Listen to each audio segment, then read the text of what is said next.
오늘 정부 중앙재난안전대책본부는 사적 모임 제한, 방역 패스, 청소년 백신 접종 확대 등 코로나19 특별 방역 대책 후속 조치를 발표했습니다.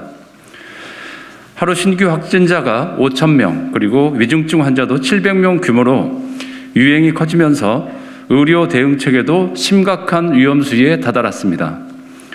지난 30일 기준 중환자 병상 가동률은 전국적으로 80%에 육박했고 서울 지역은 이미 90%를 넘어서면서 한계치에 다다른 상황입니다. 오미크론 변이 바이러스 확대까지 겹치면서 어렵사리 위드 코로나로 전환했는데 시민들의 일상 회복이 위기를 맞아 대단히 안타깝습니다. 정의당을 비롯한 보건의료 중소상인 단체들은 지난 연말 5차 대유행에 대비해 정부 방역당국에 보건의료 인력 확충, 그리고 병상 확보 등 공공의료 확충을 지속적으로 촉구한 바 있습니다. 위기 상황에 특별 방역 대책이 불가피하다는 측면은 공감하지만 제한 조치 외에는 위드 코로나 안착을 위한 실질적인 지원 대책이 동시에 발표되지 않은 것은 유감입니다. 정부 방역 당국에 촉구합니다.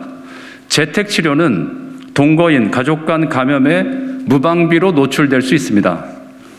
긴급 행정명령을 발동해서라도 민간 의료기관 등 병상 및 생활치료센터 확보, 보건인력 확충 등 안정적 공공의료 시스템을 구축하고 동시에 일상생활 중단으로 인한 생활지원금 확대 등 소득 취약계층을 위한 대책을 조속히 내놔야 합니다.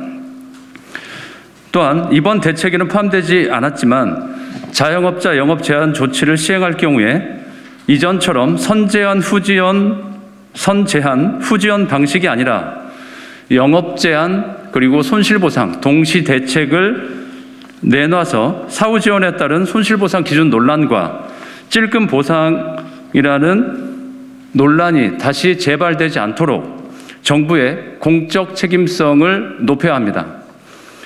아울러 전면 등교가 시행 중인 유치원과 초중고에 대해서는 청소년 백신 접종에 대한 안전대책과 함께 학교 방역 인력 확충 및 한반 20명 이하로 교실 밀집도를 낮추기 위한 예산 지원과 법 제도 개선이 시급합니다. 지난 2년 코로나 재난은 약자에게 더욱 가혹했습니다.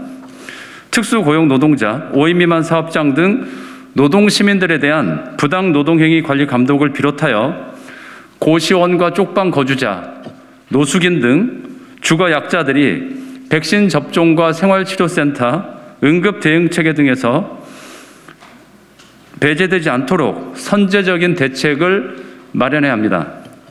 정의당과 심상정 대통령 후보는 코로나 재확산 위기 상황에 약자들이 방역과 지원 대책에서 차별받거나 배제되지 않도록 적극 힘쓰겠습니다.